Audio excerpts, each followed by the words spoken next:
Hello everyone, welcome back to my channel.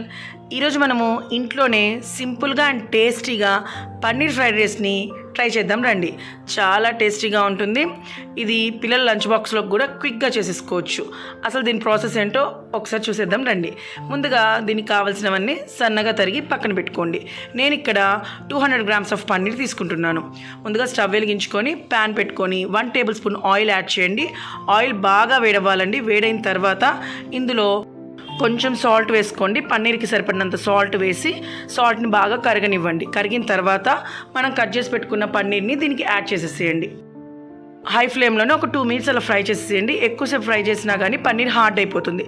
So ఒక 1 or 2 minutes fry చేసేసి pepper పౌడర్ని చల్లేసుకొని మళ్ళీ ఒకసారి కలిపేసుకొని తీసేసి పక్కన పెట్టుకోండి.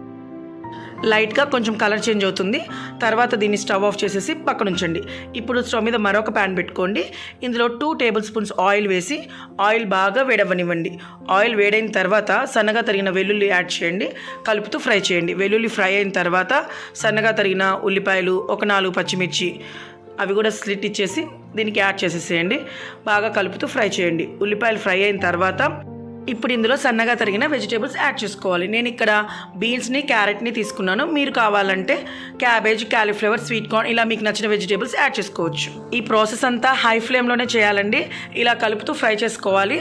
ఫ్రై అయిన తర్వాత సరిపడినంత సాల్ట్ వేసి మరొకసారి మొత్తం కలుపుకొని ముందుగానే మనం రైస్ ఉడికించి పెట్టుకోవాలి. నేను ఇక్కడ 1 glass ఆఫ్ బాస్మతి రైస్ని ముందే ఉడికించి పక్కన పెట్టుకున్నాను. ఆ రైస్ అంతా చల్లారిపోయి ఉంది. ఇలా పొడి పొడిగా ఉండాలండి. ఈ రైస్ని వీటికి యాడ్ చేసుకోండి. మీరు కావాలంటే నార్మల్ రైస్ అయినా యూజ్ చేసుకోవచ్చు. ఆ రైస్ అంతా దీనికి యాడ్ చేసుకున్న తర్వాత ఇందులో 1 tablespoon soya sauce, 1 tablespoon green chilli sauce, 1 tablespoon వెనిగర్ని యాడ్ చేయండి. సరిపడినంత పెప్పర్ పౌడర్ని యాడ్ చేసుకొని నేను చూపించిన విధంగా ఇలాగా టాస్ చేయండి. రైస్ విరిగిపోకుండా ఉంటుంది. నిదానంగా అలా టాస్ చేసుకోండి. అన్నీ వేసిన తర్వాత ఒకటేసారి ఇలా కలుపుకోండి. ప్రతిదానికి కలుపుతూ ఉంటే రైస్ విరిగిపోతుంది. ఫైనల్గా లాస్ట్లో మనం ఫ్రై చేసి పెట్టుకున్న పన్నీర్ పీసెస్ని ఇంకా స్ప్రింగ్ ఆనియన్స్ని స్ప్రింకిల్ చేసేసి ఒకసారి మొత్తం టాస్ చేసేసుకోండి. మనం వేసిన రైస్ మళ్ళీ రీహీట్ అవ్వాలండి. అంతవరకు అలా టాస్ చేసేసి మొత్తం రైస్ అంతా వేడైన తర్వాత ఆఫ్ చేసేసేయండి. అంతే అండి, సింపుల్గా పన్నీర్ ఫ్రైడ్ రైస్ అయితే రెడీ అయిపోతుంది. పిల్లల లంచ్ బాక్స్లో కూడా క్విక్గా చేసేసుకోవచ్చు. ఒకసారి మీరు కూడా ట్రై చేయండి. టేస్ట్ ఎలా ఉందో కమెంట్ చేసేసేయండి. వీడియో నచ్చితే please do like, share and subscribe to my channel.